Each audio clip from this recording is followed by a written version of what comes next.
Bible గ్రంథాన్ని రెండు భాగాలుగా విభజించారు. బైబిల్ గ్రంథం రెండు భాగాలుగా విభజించడం జరిగింది. ఒకటి పాత నిబంధన, రెండు క్రొత్త నిబంధన. పాత నిబంధనలో 39 పుస్తకాలు ఉన్నాయి. ఎన్ని ఉన్నాయి? పాత నిబంధనలో 39 పుస్తకాలు ఉన్నాయి. కొత్త నిబంధనలో 27 పుస్తకాలు ఉన్నాయి. కలిసి మొత్తం 66 పుస్తకాల సముదాయం ఈ పరిశుద్ధ గ్రంథం మనకున్నాయి. కొన్ని పరిశుద్ధ గ్రంథానికి టచ్గా లేకుండా కొన్ని గ్రంథాలు కూడా ఉన్నాయి. కానీ ఈ అర్థమైతే చాలు, అక్కడ దాకేందుకు, ఈ అర్థమైతే చాలు. పరిశుద్ధ గ్రంథంలో అమర్చకుండా ఉన్న కొన్ని గ్రంథాలు ఉన్నాయి, అవి అమర్చలేదు. ఇంతవరకు అర్థమైతే పరలోకానికి వెళ్ళడానికి అవకాశం ఉండింది. అందువల్ల ఇది కొంచెం అర్థం చేసుకోవడానికి ప్రయత్నం చేద్దాం. పాత నిబంధనలో ఉన్న 39 పుస్తకాలని 4 భాగాలుగా మనం విభజించుకోవాలి. ఎన్ని భాగాలు? 4 భాగాలు. పాత నిబంధన అనగలే చాలా ఏం అర్థం కానట్లుగా ఉండకుండా 4 భాగాలుగా విభజించుకోవాలి. మొదటి భాగం ఏంటంటే పంచకాండాలు. మొదటి భాగం ఏంది? పంచకాండాలు. పంచకాండం అంటే ఆదికాండం, నిర్గమకాండం, లేవికాండం, సంఖ్యాకాండం, పంచకాండాలు.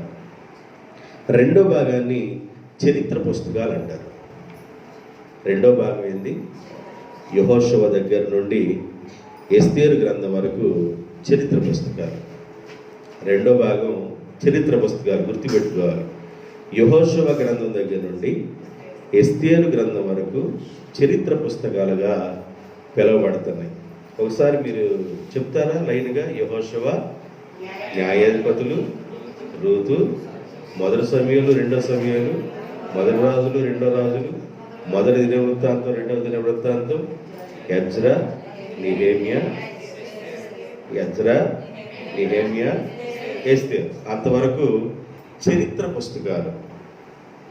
ఎంతవరకు అర్థమైంది? అమ్మయ్య, ఇది చరిత్ర పుస్తకాలు. మూడో విషయం ఏంటంటే జ్ఞాన గ్రంథాలు. ఏ గ్రంథం అంట? జ్ఞాన గ్రంథాలని మూడో విషయంగా మరి బైబిల్ పండితులు ఈ విషయాన్ని జ్ఞాపకం చేస్తుంటారు. యోబు గ్రంథం దగ్గర నుండి పరమగీతాల గ్రంథం వరకు జ్ఞాన గ్రంథాలు. యోబు గ్రంథం దగ్గర నుండి పరమగీతాల గ్రంథం వరకు జ్ఞాన గ్రంథాలు. యోబు తర్వాత ఏంది? కీర్తనలు, సామెతలు, ప్రసంగి, దాన్ని జ్ఞాన గ్రంథాలు అంటారు. అది మూడో భాగం. నాలుగో భాగం ఏంటంటే ప్రవక్తల గ్రంథం. ప్రవక్తల గ్రంథం నాలుగవది. ఈ ప్రవక్తల గ్రంథం అంటే బైబిల్ 39 పుస్తకాల యొక్క సముదాయాన్ని 4 భాగాలుగా వివరించుకోవాలి. మొదటి భాగం పంచకాండము, రెండవ భాగం చరిత్ర పుస్తకాలు, మూడవ భాగం జ్ఞాన గ్రంథాలు, నాలుగవ భాగాన్ని ప్రవక్తల గ్రంథాలు. ప్రవక్తల గ్రంథాన్ని 2 భాగాలుగా విభజించుకోవాలి. పెద్ద ప్రవక్తలు, చిన్న ప్రవక్తలు. పెద్ద ప్రవక్తలు, చిన్న ప్రవక్తలు ఉన్నారు. ప్రవక్తల గ్రంథాన్ని మళ్ళీ ఒకటేగా కాకుండా ప్రవక్తల గ్రంథాన్ని 2గా, యెషయా గ్రంథం దగ్గర నుండి దానియేలు గ్రంథం వరకు పెద్ద ప్రవక్తలు, అంటే కాస్త అధ్యాయాలు ఎక్కువగా కనబడతాయి. ఆ తర్వాత చిన్న ప్రవక్తలు అంటే హోషేయ గ్రంథం దగ్గర నుండి మలాకి వరకు చిన్న ప్రవక్తలు. ఇంతవరకు మీకు అర్థమైంది అని అనుకుంటున్నాను. బైబిల్ని మీరు నేర్చుకోవాలని ఈ 20 రోజులు బైబిల్ పాఠాలు చెప్పడం జరుగుతుంది. ఈ బైబిల్ పాఠాలుగా నేర్చుకోండి. దేవుడు మిమ్మల్ని దీవిస్తాడు. నేను ఒక గ్రంథం మీద నేను మీకు వాక్యాన్ని చెప్పాలని ఆశపడుతూ బైబిల్ని అసలు మీకు ఏంటి అనేది వివరించి చెప్తున్నాను. కాబట్టి బైబిల్ గ్రంథాన్ని ఈ 39 పుస్తకాలు 4 భాగాలుగా విభజించబడింది. ఈ 4 భాగాలు మీకు అర్థమైంది అనుకుంటున్నాను. అయితే దేవుని బిడ్డలారా, 17వ బుక్కు, ఈ బైబిల్ భాగంలో 17వ బుక్కుగా ఎస్తేరు గ్రంథం ఉంది. ఏ గ్రంథం ఉంది? ఎస్తేరు గ్రంథం ఉంది. ఎస్తేరు గ్రంథాన్ని గురించి నేను కొన్ని విషయాలు మీకు చెప్పాలని ఆశపడుతున్నాను. దానిలోనికి వెళ్ళబోయే ముందు దాని వెనుకున్న కొన్ని విషయాలు నేను మీకు చెప్పాలి. బ్యాక్గ్రౌండ్ అంటారు దాన్ని. ఎస్తేరు గ్రంథాన్ని మీకు వివరించాలంటే దాని బ్యాక్గ్రౌండ్ ఏందో మీకు అర్థం కావాలి.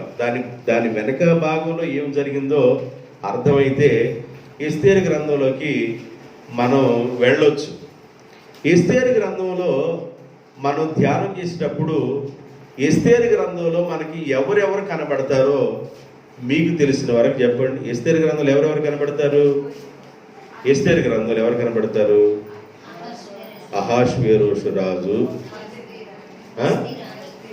వస్తీ కనబడిద్ది, ఎస్తేరు కనబడిద్ది, మొర్దెకై కనబడతాడు, హామాను కనబడతారు, హామాను భార్య జెరుషా కనబడిద్ది, షండులు కనబడతారు. ఇంకా వీళ్ళు ఎక్కువగా ఎస్తేరు గ్రంథంలో, ఎస్తేరు గ్రంథం అనగలే మనకి ఎస్తేరు కనబడుతుంది, అహాష్వేరోషు కనబడతాడు, మొర్దెకై కనబడతారు, వస్తీ కనబడిద్ది. ఇలాగా కొంతమంది మనకి ఎక్కువగా ధ్యానం చేసేవాళ్ళు వీళ్ళు కనబడతారు. ఈ గ్రంథాన్ని ధ్యానం చేయటానికి ముందుగా మనకి ఏం అర్థం కావాలంటే బయట దాని వెనక ఏం జరిగిందో ఆ బ్యాక్గ్రౌండ్ అనేది మనకి అర్థమైతే ఎస్తేరు గ్రంథం మనకు అర్థమైంది. ఏ గ్రంథం ధ్యానం చేయడానికి ముందుగా, ఏ గ్రంథమైనా ధ్యానం చేయాలన్నప్పుడు దానికి ముందుగా ఉన్న బ్యాక్గ్రౌండ్ మనకు అర్థమైతే గ్రంథం ఈజీగా మనకు అర్థమైంది. నేను అందువల్ల ఈరోజు బ్యాక్గ్రౌండ్ చెప్తా, తర్వాత గ్రంథంలోకి కొంచెం ముందుగా మిమ్మల్ని తీసుకువెళ్తారు. దేవుని బిడ్డలారా, ఈ ఎస్తేరు గ్రంథాన్ని చదవటానికి ముందుగా మనకి ఎవరు కనబడాలంటే దేవుడు కనబడాలి, సాతానుడు కూడా కనబడాలి. దేవుని హస్తం ఎలా పనిచేస్తుందో, సాతాను హస్తం ఎలా పనిచేస్తుందో అది అర్థం కావాలి. ఆ గ్రంథాన్ని చదువుతున్నప్పుడు మొర్దెకై కనబడ్డాడు, హామాను కనబడ్డాడు. ఇప్పుడు విలన్ ఎవరు అక్కడ? హామాను విలన్ అంటే విలన్ క్యారెక్టర్లు ఎవరున్నారు? ఇప్పుడు సాతాను అని చెప్పండి, ఎవరున్నారు? ఇప్పుడు మీకు ఎవరు కనబడాలంటే దేవుడు కనబడాలి, సాతాను కూడా కనబడాలి. సాతాను కార్యాలు ఎలా ఆదిలో నుండి జరుగుతా వస్తున్నాయో మీకు అర్థం కావాలి. దేవుని కార్యాలు ఆదిలో నుండి ఎలా వస్తున్నాయో అర్థం కావాలి. ఆదిలో నుండే, ఆది కాండం ప్రారంభంలో నుండే, ఆదిలో నుండి దేవుని కార్యాలు ఎలా జరుగుతున్నాయి, ఆదిలో నుండి సాతాను కార్యాలు ఎలా జరుగుతున్నాయి, ఈ కార్యాలు ఎలాగా పనిచేస్తూ ఉన్నాయో మనకి అర్థం కావాలి. అప్పుడు అర్థమైతే ఎస్తేరు గ్రంథంలో మనం కొన్ని విషయాలు మరి తర్వాత మనం పాఠాలలో మనం వినొచ్చు. దేవుడు ఆదాముని అవ్వని సృష్టించుకొని వారిని ఏదేను యొక్క వనములో ఉంచాడు. ఆదాము అవ్వలు ఏదేను వనములో ఉన్నారు. వారు దేవుని పిల్లలుగా ఉన్నారు. ఎలాగున్నారంటే వాళ్ళు దేవుని పిల్లలుగా ఆ వనములో వాళ్ళు ఉన్నారు. దేవుణ్ణి మహిమపరుస్తూ దేవుని పిల్లలుగా ఉన్నారు. అయితే సాతాను తన పన్నాగం తను చేయటానికి ప్రయత్నం చేస్తుంది. దేవుడు తన బిడ్డల్ని తన దేవుడు కాపాడుతూ ఉన్నాడు. అయితే దేవుని బిడ్డలారా, ఒక్కొక్క సమయంలో సాతాను యొక్క కార్యం అవ్వ మీదకి విజృంభించిందనమాట. అవ్వని వశపరుచుకొని అవ్వ యొక్క మైండ్ సెట్ని డైవర్ట్ చేసి అవ్వ యొక్క ఆలోచనలన్నీ మార్చి అవ్వని మోసపుచ్చి అవ్వ ద్వారా ఆదాము కూడా మోసంలోకి వెళ్ళిపోయాడని మనకి పాత నిబంధన కాలంలో ఆది కాండంలో స్టార్టింగ్లో మనకు అర్థమవుతుంది. ఇదంతా మీకు తెలిసిన పాఠం. అయితే ఎప్పుడైతే వారు దేవుడు చెయ్యకూడదని చెప్పిన పనిని, దేవుడు ఏదైతే చెయ్యకూడదని చెప్పారో ఆ పనిని వారు చేశారు కనుక దేవుడు తినకూడదని చెప్పిన ఆ పండును వారు తిన్నారు గనుక, ఆజ్ఞను అతిక్రమించారు గనుక వారి మీద మహిమ వెళ్ళిపోయి వారు దిగంబరులుగా కనబడుతున్నారు. వారి మీద ఏం వెళ్ళిపోయిందంటే మహిమ వెళ్ళిపోయింది. జాగ్రత్తగా వినాలి. మహిమ కోల్పోయారు. మొదటి ఆదాము, మొదటి అవ్వ మహిమను కోల్పోయారు. దేవుడు ఇచ్చిన మహిమను కోల్పోయారు. మహిమను కోల్పోయి వాళ్ళు దిగంబరులుగా ఉన్నప్పుడు ఆకులు చుట్టుకొని ఆ చెట్టు చాటును దాగున్నప్పుడు దేవుడు పిలుస్తున్నాడు, ఆదామా నువ్వెక్కడున్నావు, ఆదాం నువ్వెక్కడున్నావు అన్నప్పుడు, అయ్యా నీ స్వరం విన్నప్పుడు మాకు భయం వస్తుంది, నీ స్వరం విన్నప్పుడు మాకు భయం వస్తుంది, నీ స్వరం విని మేము చెట్టు చాటునున్నామయ్యా. ప్రతిరోజు అంతకుముందు వాళ్ళు ఆజ్ఞ అతిక్రమించకుండా ఉన్నప్పుడు చాలా ధైర్యంగా ఉన్నారు. దేవునితో వారు చాలా ధైర్యంగా ఉన్నారు. దేవుని స్వరాన్ని వింటున్నారు. భయం లేదు వారికి. ఎప్పుడైతే వారు ఆజ్ఞ అతిక్రమించారో వారికి భయం అనేది ఆవరించింది. ఎప్పుడైతే ఆజ్ఞ అతిక్రమించారో వాళ్ళ హృదయాల్లో భయం పట్టుకుంది. భయము, ఆందోళన ఇవన్నీ ఎప్పుడు ప్రారంభమైనవి అంటే దేవుని మాట వినకుండా ఎప్పుడైతే ఉన్నారో వాళ్ళని ఆవరించింది ఏంటంటే భయము. ఏం ఆవరించింది? భయము. అందుకని భక్తుడు పాట రాస్తుంటాడు, భయము చెందకు భక్తుడా ఈ లోకంలో ఉన్న అలజడులు చూసినప్పుడని. అంటే భయము అనేది ఒక వ్యక్తిలో ఎప్పుడు ప్రారంభమైందంటే దేవుని మాట వినకుండా ఉన్నప్పుడు. అవ్వకు అర్థమైపోయింది, దేవుడు చెప్పిన మాటను నేను అతిక్రమించాను, దేవుని యొక్క మాటను నేను వినలేదు అని అవ్వకు అర్థమైపోయింది, ఆదాముకు అర్థమైపోయింది.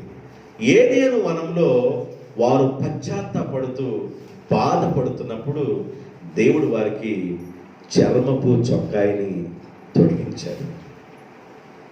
ఫస్ట్ వాళ్ళకి దేవుడు ఏమిచ్చాడంట? వాళ్ళ దేహమును కప్పుకోవడానికి చర్మపు చొక్కాని తొడిగించేశారు. తొడిగించి మీరు ఇక్కడ ఉండకూడదని వాళ్ళు ఏం చేశారంటే దేవుడు ఏదేను వనంలో నుండి వాళ్ళని బయటికి పంపించేశాడు దేవుడు. వాళ్ళు వస్తూ ఏమి మోసుకొని వచ్చారంటే దేవుణ్ణి మోసుకొని, ఆయన యొక్క మాటలను మోసుకొని, ఆయన యొక్క ఆజ్ఞలను మోసుకొని, అంటే ఆయన విశ్వాసాన్ని మోసుకొని వాళ్ళు ఏదేను తోటలో నుండి బయటకు వచ్చారు.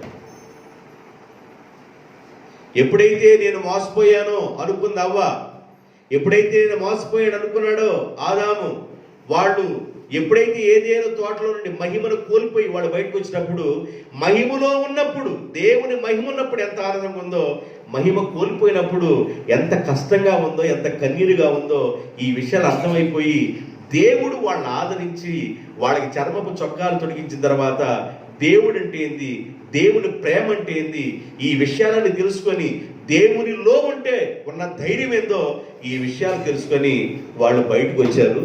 బయటకు వచ్చిన తర్వాత దేవుడు వాళ్ళకి సంతానాన్ని ఇచ్చాడు. మొదట ఎవరు పుట్టారు? ఆదాము అవ్వకు మొదట ఎవరు పుట్టారు? కయీను. తర్వాత రైట్, వెరీ గుడ్. వాళ్ళ తల్లి ఎన్నో విషయాలు కయ్యూనికి, ఏబేలుకి ఎన్నో విషయాలు దేవుడి గురించి ఆమె నేర్పించింది.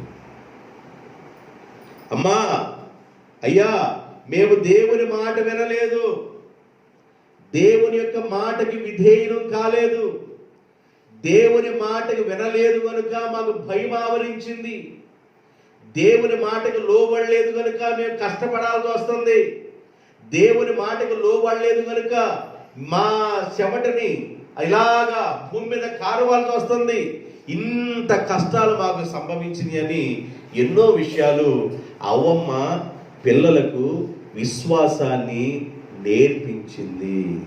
దేవునికి స్తోత్రం. ఈ విషయం గురించి హెబ్రీ పత్రికలో రాయబడి ఉంటుంది. 11వ అధ్యాయము 4వ వచనం. 11వ అధ్యాయము 4వ వచనం.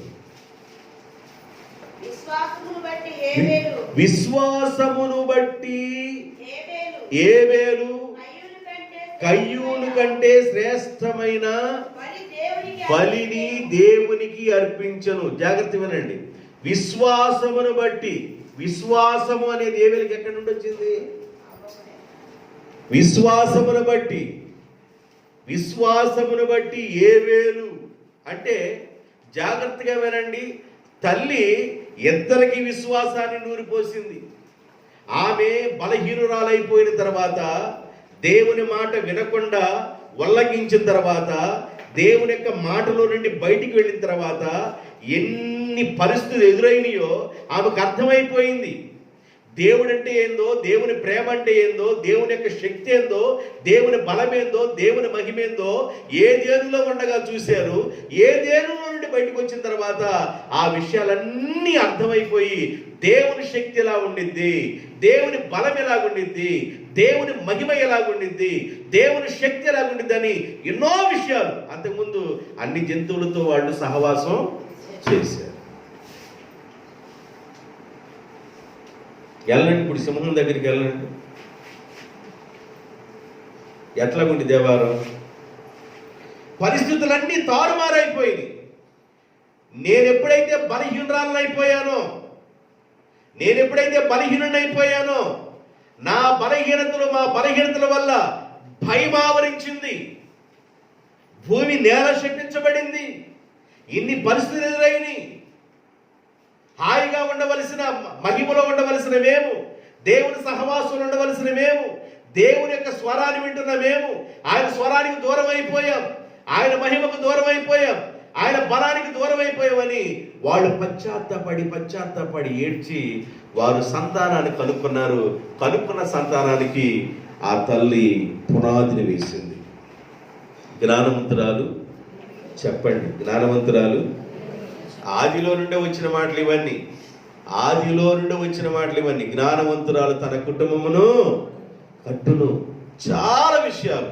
ఎంత పశ్చాత్తాపడిందంటే, అవ్వమ్మ జనరేషన్కి మూల తల్లి చాలా పశ్చాత్తాపడింది, చాలా బాధపడి దేవుడి గురించి పిల్లలకు నేర్పించింది కనుకే విశ్వాసుల పట్టికలో హెబ్రీ గ్రంథంలో ఏమి రాయబడిందంటే, ఏబేలు విశ్వాసంతో దేవునికి బలిని అర్పించను. విశ్వాసం ఏడ నుండి వచ్చింది?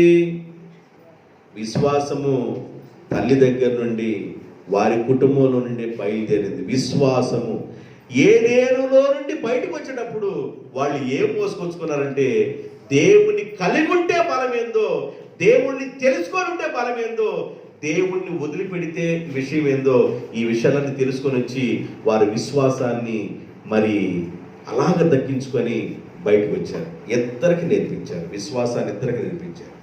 అయితే ఆదిలో నుండే దేవుడు పనిచేస్తున్నాడు, ఆదిలో నుండే అపవాది కూడా పనిచేస్తున్నాడు.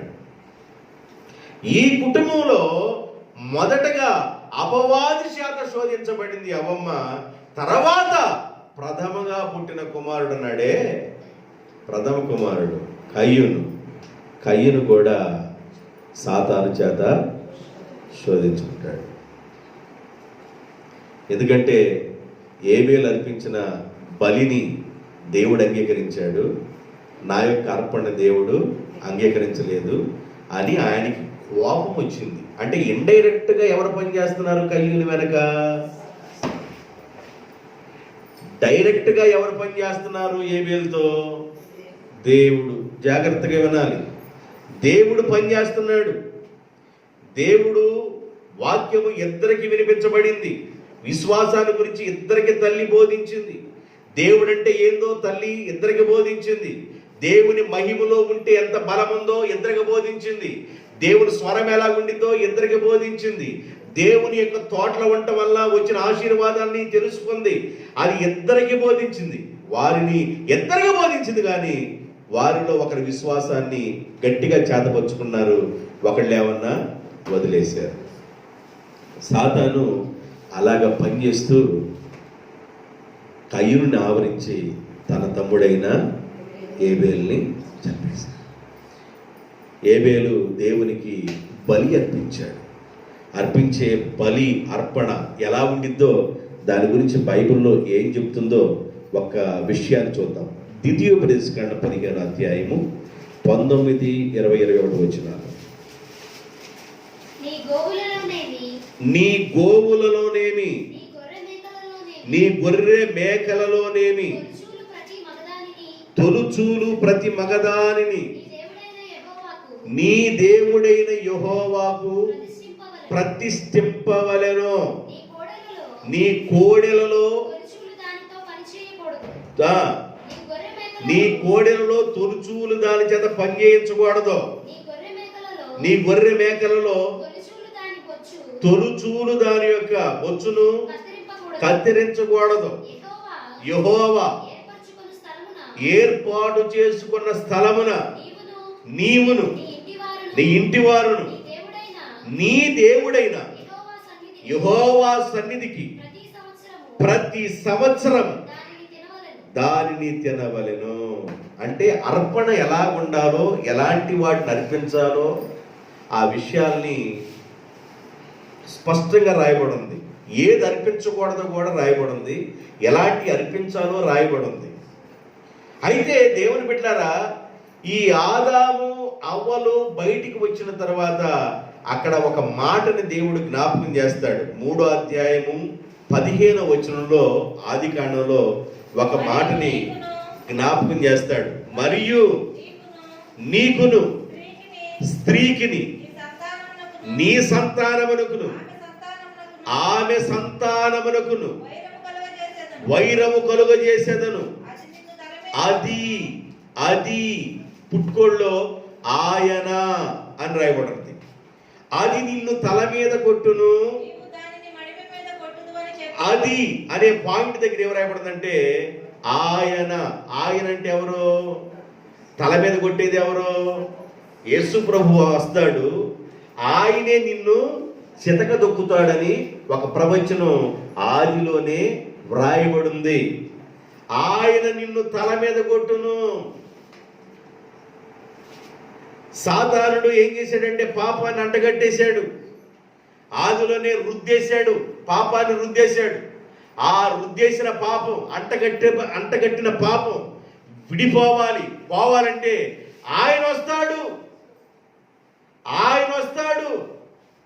ఆయనే పాపముల నుండి విడిపించువాడు. దేవునికి స్తోత్రం.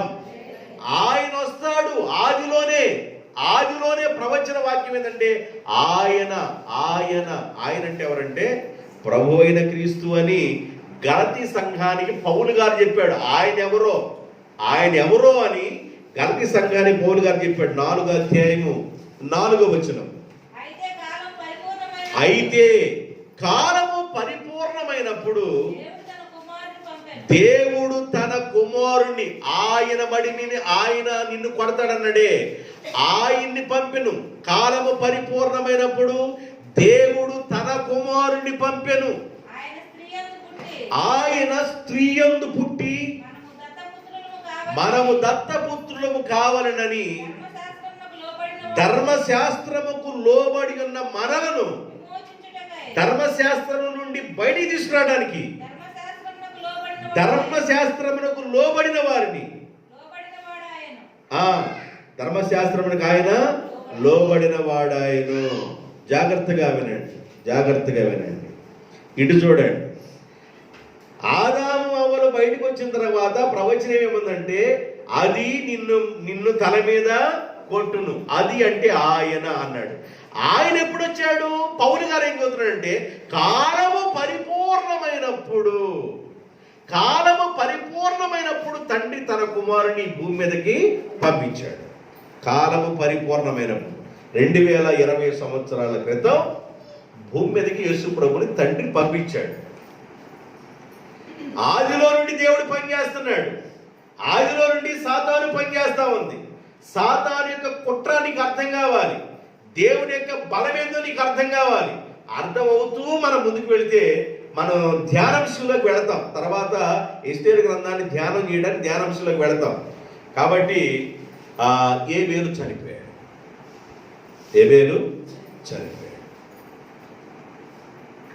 తర్వాత ప్రార్థన చేసిందండి. అవ్వ ప్రార్థన చేసింది. అవ్వ ప్రార్థన చేసి ఒక మాట పలుకుతుంది. 4వ అధ్యాయము 25వ వచనం. ఆదాము మరల తన భార్యను కూడినప్పుడు ఆమె కుమారుణ్ణి కని కయ్యూను చంపిన ఏబేలునకు ప్రతిగా దేవుడు మరి ఒక సంతానము నాకు దయచేసెను అని అతనికి షేతు అని పేరు పెట్టెను. జాగ్రత్తగా వినండి. ఆమె ఏమంటుందంటే, కయ్యూను చంపిన ఏబేలునకు ప్రతిగా. ఏబేలు పోతే పోయాడు ప్రభువా, కయ్యూను లాంటి పెట్టిన ప్రభువా అని ప్రార్థన చేయాలని. నా మాటలు అర్థమవుతున్నాయా? ఏబేలు పోతే పోయాడు కానీ కయ్యూను లాంటి పెట్టిన ప్రభు అని ప్రార్థన చేసుకోవాలా. కయ్యూను చంపిన ఏబేలునకు ప్రతిగా నాకు ఒక బిడ్డను దయచేయ్యా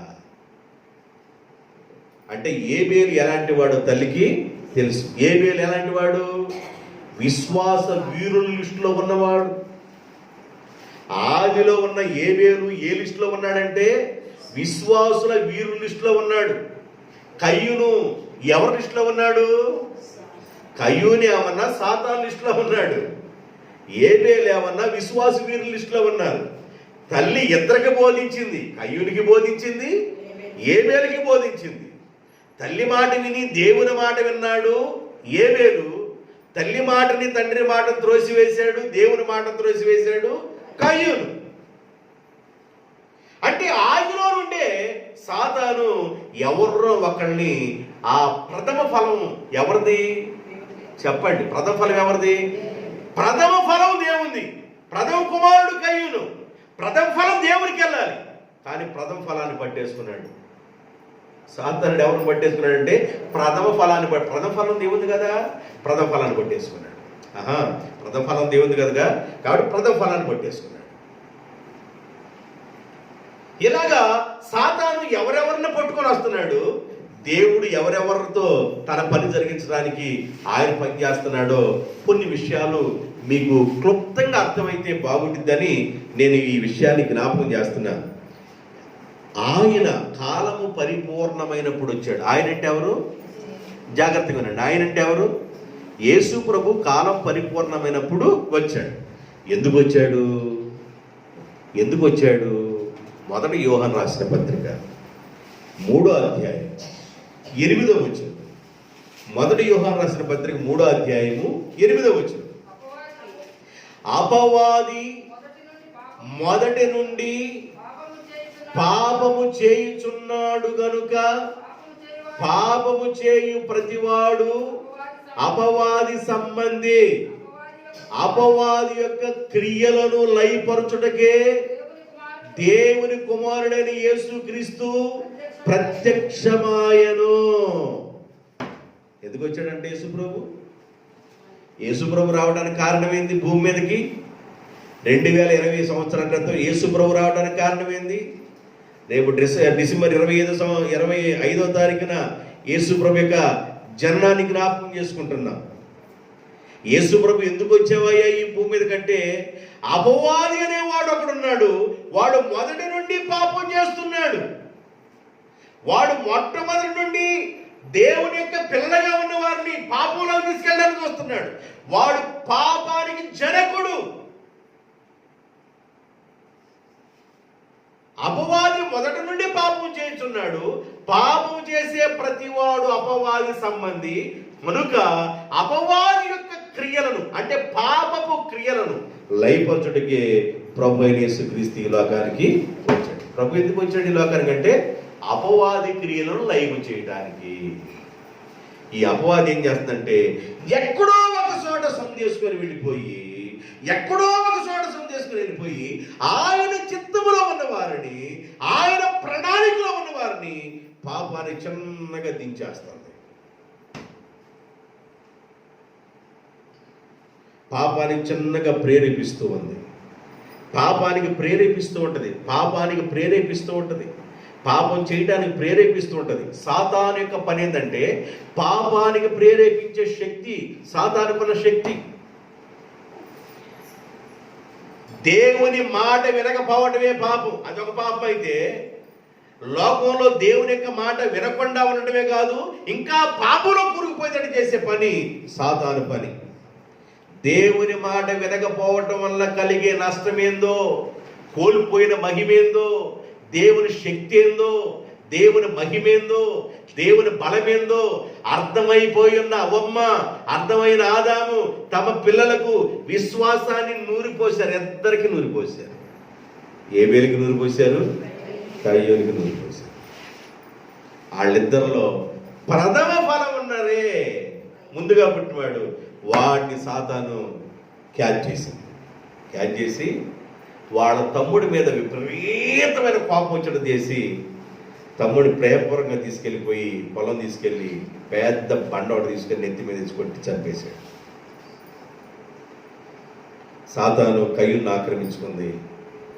దేవునికి ప్రియముగా ఉన్న ఏబేలు చనిపోయాడు.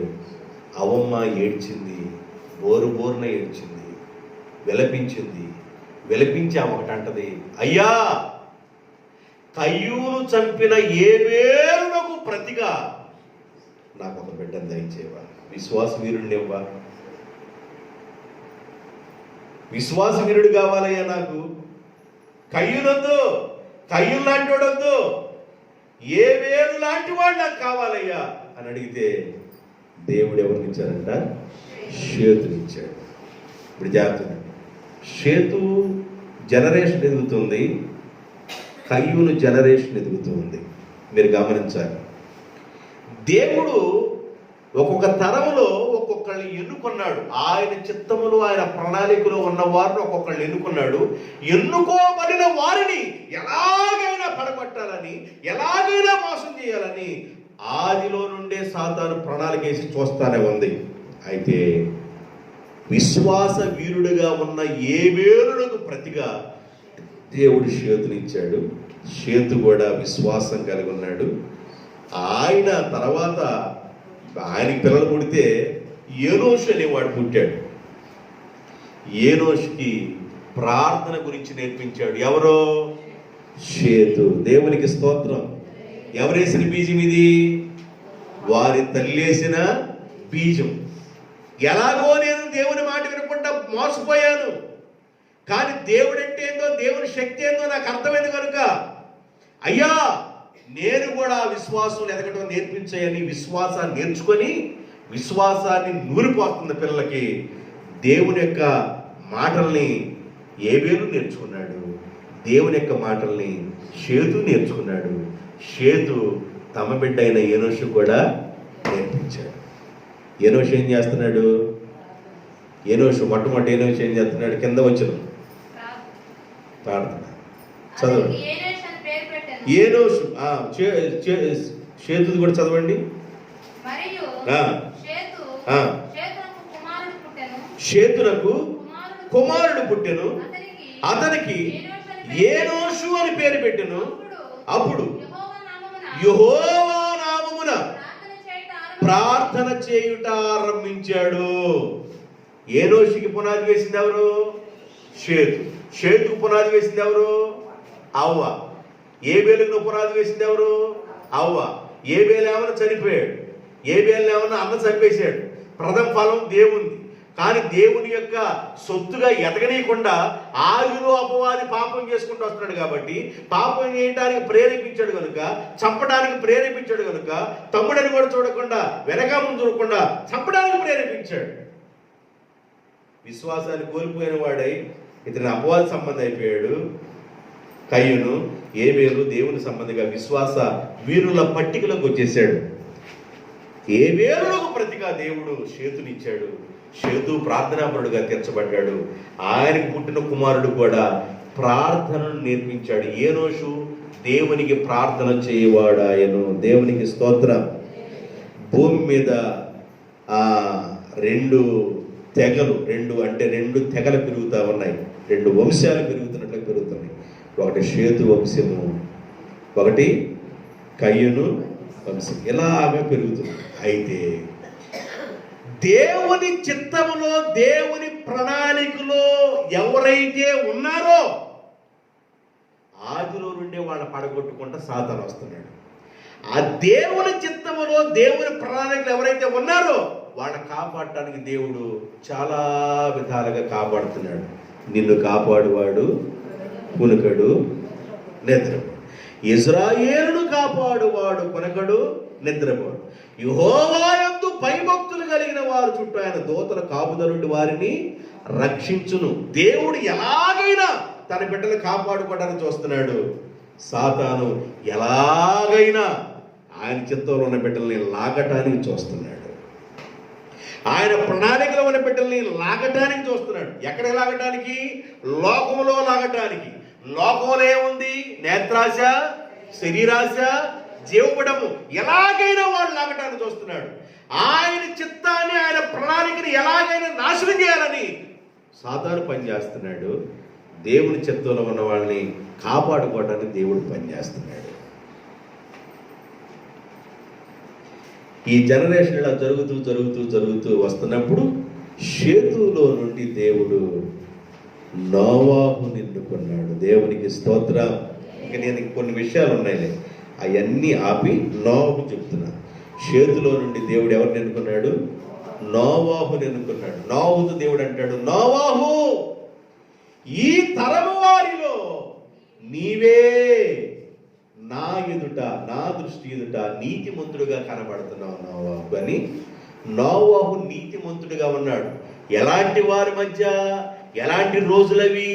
జనులు తినుచు త్రాగుచు పెళ్ళిళ్ళు చేసుకుంటూ, పెళ్ళిళ్ళకి ఇస్తూ, పొలాలు వేసుకుంటూ, ఇష్టానుసారంగా దేవుని భయం లేకుండా ఇష్టానుసారంగా పాపం వైపు తిరుగుతున్న ఆ రోజుల్లో, ఇష్టానుసారంగా బ్రతుకుతున్న రోజుల్లో పరిశుద్ధతను కాపాడుకొని దేవుని భయము కలిగి బ్రతికిన వ్యక్తి నోవాహు ఉన్నాడు. నోవాహు మీదకి దేవుని దృష్టి వెళ్ళిపోయింది. దేవునికి స్తోత్రం. ఎవరిలో నుండి వచ్చాడు నోవాహు? షేతు దగ్గర నుండి చెప్పాలి. నోవాహు ఎవరి నుంచి వచ్చాడు? షేతు యొక్క వంశావళిలో నుండి నోవాహు బయటకు వచ్చాడు. కయీను వంశావళిలో నుండి అపవాది పనిచేస్తూనే ఉన్నాడు. నోవాహు తన కుటుంబాన్ని కట్టుకున్నాడు. 3 కుమారులు, పెళ్ళిళ్ళు చేశాడు. 3 కోడళ్ళు వచ్చారు. 3 కుమారుల పేరు షేము, హాము, యాపేతు. షేము, హాము, యాపేతు. షేము, హాము, యాపేతు. ఈ 3లో దేవుడు ఎవరిని ఎన్నుకున్నాడంటే, ఎవరిని ఎన్నుకున్నాడు? షేముని ఎన్నుకున్నాడా? హాముని ఎన్నుకున్నాడా? యాపేతుని ఎన్నుకున్నాడా? ఎవరిని ఎన్నుకున్నాడమ్మా? షేము, హాము, యాపేతు. ఈ 3లో దేవుడు ఎవరు ఎన్నుకున్నారు? షేముని ఎన్నుకున్నాడు. జాగ్రత్తగా వినాలి. ఈ షేము యొక్క వంశావళిలో నుండి ఎవరు బయటకు వచ్చారంటే అబ్రహాము బయటకు వచ్చాడు. దేవునికి స్తోత్రం. జాగ్రత్త వినండి, నేను చాలా విషయాలు చెప్పాలి, అన్ని కట్ చేసుకుంటూ వచ్చి చెప్తున్నా. షేము యొక్క వంశావళిలో నుండి దేవుడు ఆ నోవాహుకున్న 2 పిల్లలను ఎన్నుకోవాలా. షేము యొక్క వంశావళిలో నుండి దేవుడు అబ్రహామును బయటకు తీసుకొచ్చాడు. ఆయన చిత్తములో, ఆయన ప్రణాళికలో తల్లికి 4 బిడ్డలు పుడితే, లేదా తల్లికి 4 బిడ్డలు పుడితే, ఒకవేళ 4 కాకుండా 5 పుట్టినా కూడా దేవుని ప్రణాళికలో ఒక జనాంగం ఎదుగుతూ ఉంటారు. దేవునికి భయపడుతూ ఒక జనాంగం ఎదుగుతుంటారు. దేవునికి లోబడుతూ ఒక జనాంగం ఎదుగుతారు. దేవుడంటే భయం లేని వాళ్ళు ఒకరు ఎదుగుతూ ఉంటారు. దేవుడంటే భక్తి లేని వాళ్ళు ఒకరు ఎదుగుతూ ఉంటారు. ఆ తల్లికి పుట్టిన వాళ్ళు లేరు. అయితే షేము వంశావళి నుండి దేవుడు అబ్రహాముని ఏర్పాటు చేసుకున్నాడు. దేవునికి స్తోత్రం. హల్లెలూయా. అబ్రహాముని ఏర్పాటు చేసుకున్నాడు. అబ్రహాం, ఊరనే పట్టణంలో నుండి నువ్వు బయటికి రా. బబులోను దేశంలో ఉన్న ఊరనే ప్రాంతాన్ని విడిచి నువ్వు బయటికి రా. నేను నిన్ను ఆశీర్వదిస్తాను. నేను నిన్ను దీవిస్తాను. ఆకాశ నక్షత్రాల్లాగా చేస్తాను. ఇసుక రేణువుల్లాగా చేస్తాను. నా మాటకి నువ్వు అబ్రహాం అని దేవుడు అబ్రహాముని పిలిచి అబ్రహామును ఆశీర్వదించడం ప్రారంభించాడు. అయితే అబ్రహాము భార్య అయిన శారాయి తొందరపాటు వలన ఎవరిని వివాహం చేసుకున్నాడంటే, ఎవరు వివాహం చేసుకున్నాడు?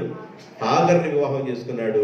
హాగరుకి బిడ్డ పుట్టాడు, ఆయన పేరు ఇష్మాయేలు.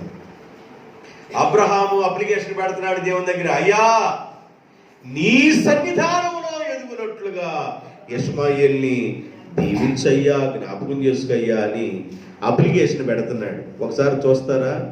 22వ అధ్యాయంలోకి వెళ్ళండి, 18వ వచనంకి వెళ్ళండి. ఆదికాండం 22:18లోకి వెళ్ళండి. అబ్రహాం నీవు నా మాట వినినందున, నీవు నా మాట వినినందున. వినే బ్యాచీ కొంతమంది ఉన్నారు, వినని బ్యాచీ ఉన్నారు. వినే బ్యాచీని దేవుడు ఎలా నడిపిస్తున్నాడో, వినని బ్యాచీ పరిస్థితి ఎలా ఉందో కొన్ని విషయాలు మీకు జ్ఞాపకం చేస్తున్నాను.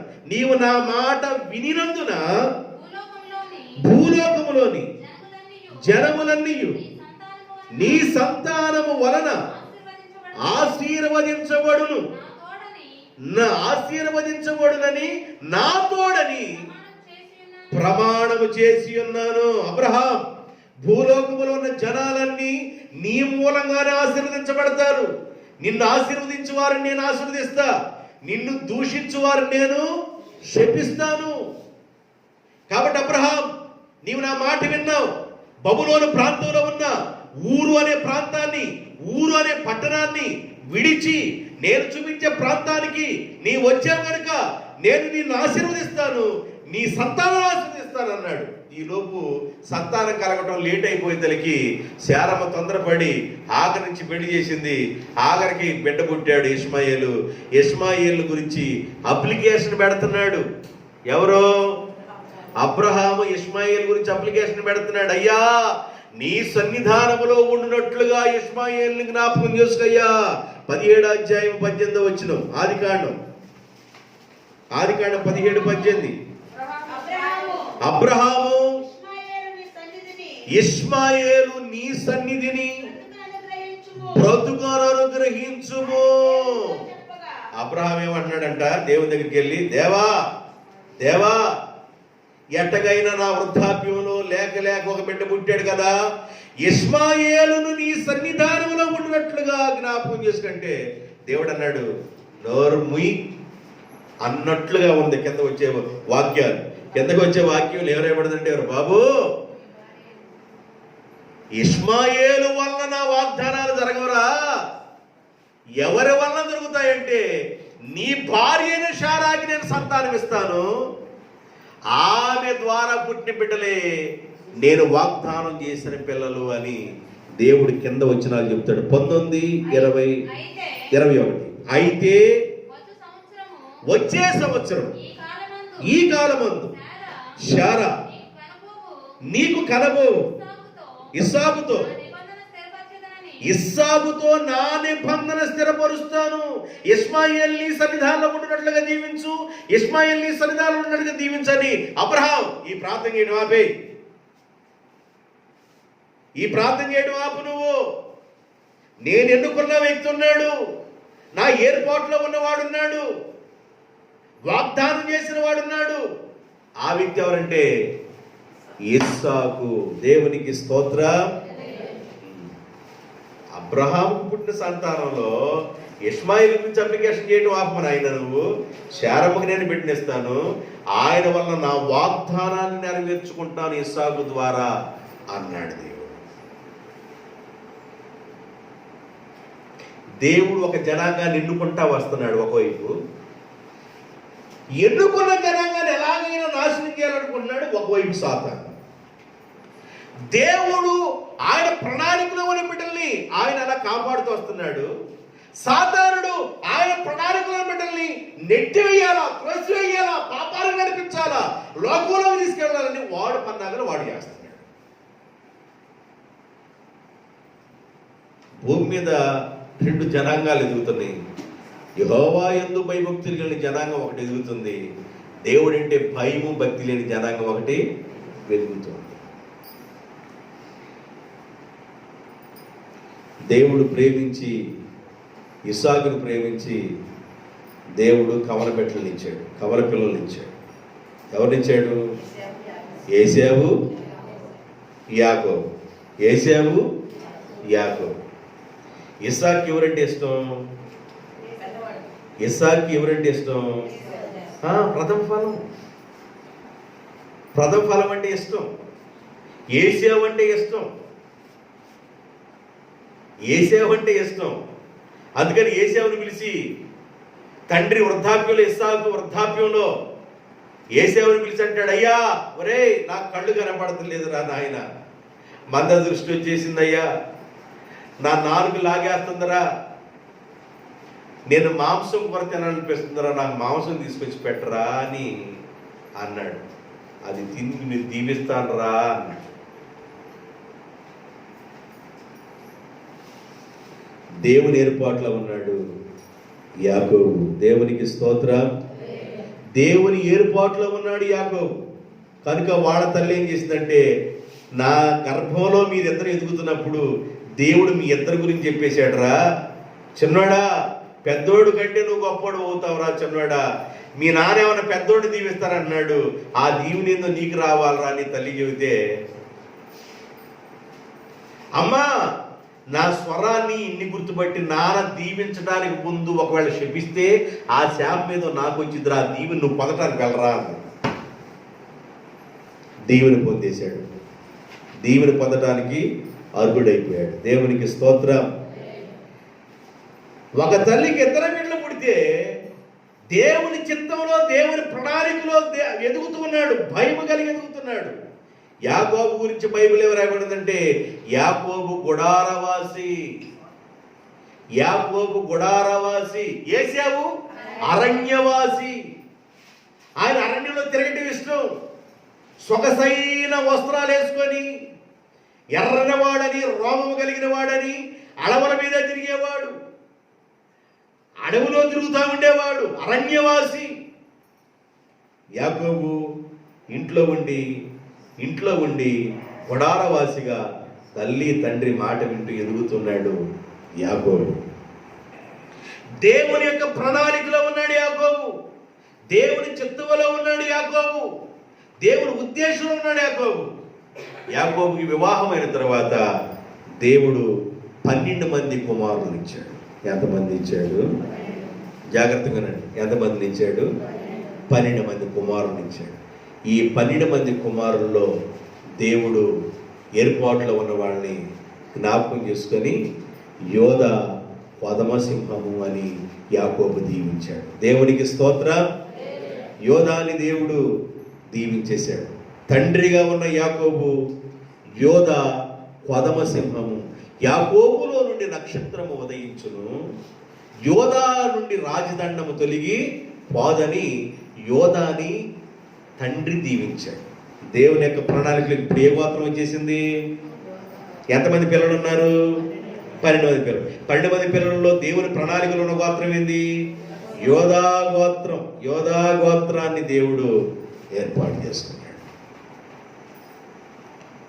యోధా గోత్రాన్ని ఏర్పాటు చేసుకున్నాడు. ఆయన ప్రణాళికలో ఆ గోత్రాన్ని దేవుడు ఆశీర్వదిస్తూ నడిపిస్తూ ఉన్నాడు. దేవునికి స్తోత్రం.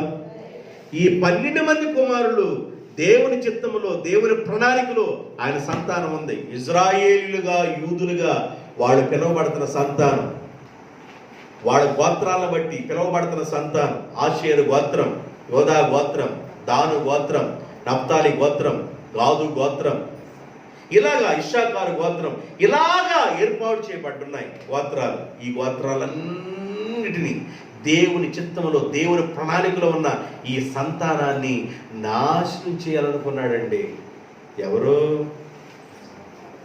నాశనం చేయాలనుకున్నాడు? ఫరో.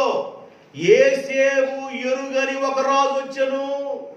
యేసేపు ఎరుగని ఫరో రాజు ఈ జనాంగాన్ని నాశనం చేయాలనుకున్నాడు. జాతి లేకుండా చేయాలనుకున్నాడు. ఏ జాతిని? ఇజ్రాయేలుల్ని, యూదుల్ని. దేవుని చిత్తములో, దేవుని ప్రణాళికలో ఉన్న వాళ్ళని నాశనం చేయాలని ఆదిలో నుండే వాడు కంకణం కట్టుకున్నాడు సాతానుడు.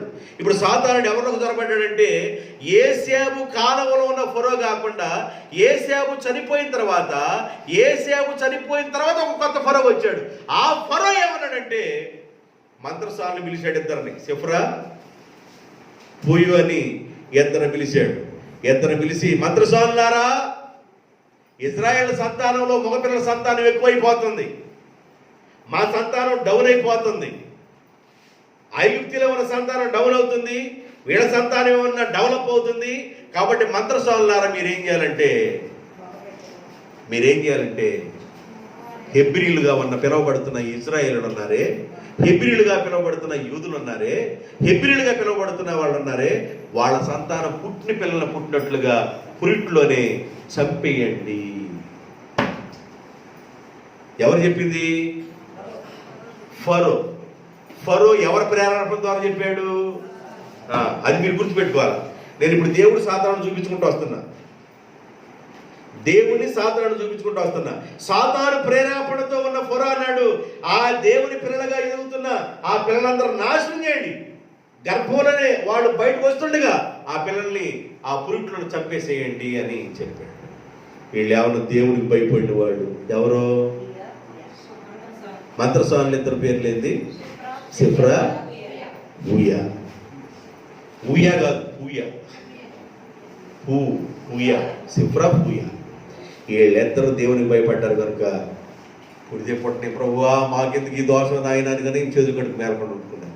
పిల్లలు ఏమైనా పెరిగిపోతున్నారు, పిల్లలు ఏమైనా ఎదుగుతున్నారు, పిల్లలు పెరిగిపోతున్నారు, పిల్లలు ఎదుగుతున్నారు. మంత్రసానులు పిలిచాడు. నేనేం చెప్పాను, మీరేం చేశారంటారు? అయ్యా మీరు చెప్పింది చేయడానికి వెళ్ళామయ్యా. హెబ్రీ స్త్రీలు మామూలు కాదయ్యా, వాడు చురుకైన వాళ్ళు అయ్యా. వాళ్ళు ప్రసవించి చురుగ్గా ఆ బిడ్డల్ని ఊళ్ళో పెట్టేసుకున్నారయ్యా. మేము చంపడానికి అనుకూలత లేదయ్యా, వీలు లేదయ్యా తప్పించుకున్నారు. అందువల్ల దేవుడు మంత్రసానుడి యొక్క వంశాభివృద్ధిని కలుగు చేసిన దేవునికి స్తోత్ర. మంత్రసానుడి యొక్క వంశాభివృద్ధిని దేవుడు కలుగు చేశాడండి. దేవుడు వారిని ఆశీర్వదించడం ప్రారంభించాడు. నిర్గమకాండం 1:20 వచ్చింది. దేవుడు ఆ మంత్రసానులకు మేలు చేసెను. దేవుడు ఆ మంత్రసానులకు మేలు చేసెను. మంత్రసానుల యొక్క వంశాభివృద్ధి విస్తరించి మిక్కిలి ప్రబలెను. దేవునికి భయపడ్డ జాతులను, దేవునికి భయపడ్డ జనులను దేవుడు ఆశీర్వదించినట్లుగా బైబిల్ లేఖనం స్పష్టంగా గుర్తు చేస్తుంది. దేవునికి భయపడ్డ పిల్లలు ఎవరున్నా, ఓ నోవాహు నాకు భయపడ్డా, అబ్రహాం నా మాట విన్నావు, ఏవేలు నా మాట విన్నావు, షేతు నా మాట విన్నావు, ఏనోషు నా మాట విన్నావు, నోవాహు నా మాట విన్నావు, అబ్రహాం నా మాట విన్నావు, ఇస్సాకు నా మాట విన్నావు, యాకోబు నా మాట విన్నావు. నీ జనరేషన్ని నేను ఆశీర్వదిస్తా. దేవునికి స్తోత్రం, హల్లెలూయా. నీ జనరేషన్ని నేను ఆశీర్వదిస్తాను అన్నాడు. పాపం వచ్చేసింది రాజుకి. పిల్లలు పెరిగి ఎక్కువైపోతున్నారు. ఇజ్రాయేల్ జాతి మగ పిల్లలు ఎక్కువైపోతున్నారు. పాపం వచ్చేసి చిన్నపిల్లలందరిని ఎక్కడ పడేయమన్నాడు? ఎక్కడ? దేవుని చిత్తంలో, దేవుని ప్రణాళికలో ఉన్న బిడ్డల్ని నదిలో పడేయండి అన్నాడు. అయితే దేవుడు ఆ జనాంగంలో అమ్రాము, యాకెబేదు అనే ఆ కుటుంబాన్ని ప్రేమించి దేవుడు మోషే అనిచ్చాడు. ఎవరినిచ్చాడండి? మోషే అనిచ్చాడు దేవుడు. ఆ జనాంగంలో దేవుడు మరలా ఎవరిని కాపాడుకున్నాడు చూడండి. ఆయన ప్రణాళికలాంటి చిత్తంలో ఉన్న వాళ్ళని ఎట్లా కాపాడుకుంటాడు చూడండి. రాజుగారు చెప్పినట్లుగా అందరు నైల్ నదిలో పిల్లలను పాడేస్తుంటే ఏడుస్తున్నారు, భయంకరంగా ఏడుస్తున్నారు తల్లులు, కన్న తల్లులు. రాజుకి ఎదురు చెప్పలేకపోతున్నారు. రాజుకి ఎవరు ఎదురు చెప్తారండి? బానిసలుగా ఉండిపోయిన వాళ్ళు ఐగుప్తు దేశంలో ఏడుస్తున్నారు. వారి యొక్క ఏడుపులో నుండి, వారి కన్నీటి సాగరంలో నుండి అమ్రాము, యాకెబేదులను ప్రేమించి దేవుడు ఒక ప్రవక్తను కొట్టుకొచ్చేటట్లు చేశాడు దేవుడు. దేవునికి స్తోత్రం. ఆ ప్రవక్తే మోషే. ఈ మోషే నీ పెంచినంతకాలం పెంచి, ఈ మోషే నీకు పెంచలేక చొమ్మపిండి తయారు చేసి నైలు నదిలో వదులుతూ ఉన్నప్పుడు స్నానం చేయడానికి రాజకుమార్తె స్నానానికి నైలు నదికి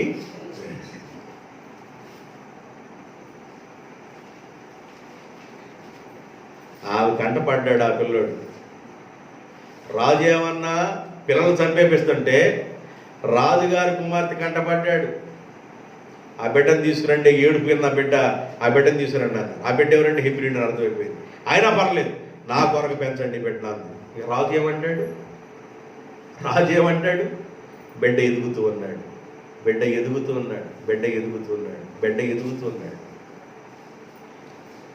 దేవుని ప్రణాళికలో ఉన్న బిడ్డని దేవుడు శత్రువు దగ్గర ఎదిగేటట్టు దేవుడు చేస్తున్నాడు. దేవునికి స్తోత్రం, హల్లెలూయా. అర్థమవుతుందా? ఈ ఉపోద్ఘాతం ఎందుకు చెబుతున్నాను మీ అందరికంటే, నేను ఆ బుక్కులోకి వెళ్ళబోయే ముందు నేను ఈ విషయాలు, వంశాభివృద్ధి, ఈ విషయాలు మీకు అర్థం కావాలి. ఆయన ప్రణాళికలో ఉన్న బిడ్డల్ని దేవుడు ఎలా కాపాడుకుంటూ వస్తున్నాడు, సాతానుడు ఎలా నాశనం చేయాలనుకుంటూ వస్తున్నాడు. ఇజ్రాయిల్ అందరూ మగ పిల్లలను లేకుండా చేయాలనుకుంటే దేవుడు ఏ శత్రువు అయితే పన్నాగం పొందాడో ఆ శత్రువు ఇంట్లోనే దేవుడు మోషే అని పెద్దవాడు చేశాడు. దేవునికి స్తోత్రం, హల్లెలూయా. 40 సంవత్సరాలు సకల విద్యను అభ్యసించి 40 సంవత్సరాలు ఇద్దరు మామ దగ్గర ఎదిగి 40 సంవత్సరాలు ఇజ్రాయెల్ ప్రజల్ని నడిపించే ప్రవక్తగా దేవుడు చేసి ఇజ్రాయెల్ ప్రజల్ని ఐగుప్తి బానిసత్వం నుండి కానానుకు నడిపించడానికి నాయకుడిగా తీర్చబడ్డాడు. ఇంతవరకు గుర్తుపెట్టుకోండి. ఇక్కడ నుండి మిగతా ఎపిసోడ్ నెక్స్ట్ రేపు నేను చెప్తాను. ఎంతవరకు గుర్తుపెట్టుకోండి. మీకు అంచెలంచెలుగా అర్థమయ్యే కోణంలో చెప్తాను. ఎంత అర్థమయ్యే కోణంలో మీకు చెప్పినప్పుడు ఇంకా అర్థం కాలేదంటే మీరు ఎరికలపూడి వెళ్ళాల్సిందే. అందువల్ల మీరు జాగ్రత్తగా ఉండి దేవుని మాటలు విని అర్థం చేసుకొని దీవించబడుదురుగాక. దేవుడు మిమ్మల్ని, మీ కుటుంబాన్ని దీవించునుగాక. తలవంచండి, ప్రార్థన చేద్దాం.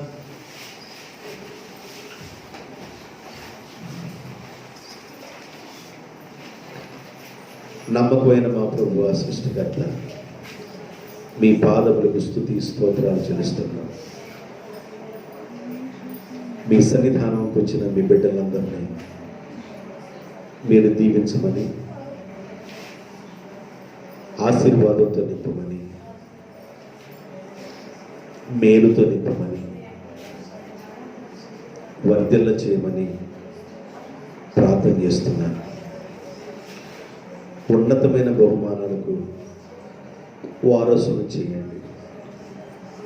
మీ వాక్యాన్ని నేర్చుకొని మేలు పొంది మీ చిత్తములో మీ బిడ్డలు ఎదుగునట్లుగా, భయభక్తులు గల కుటుంబాలుగా మార్చబడినట్లుగా దీవించమని ఆశీర్వదిస్తూ యేసు నామములో ప్రార్థన చేయుచున్నాను తండ్రి, ఆమేన్.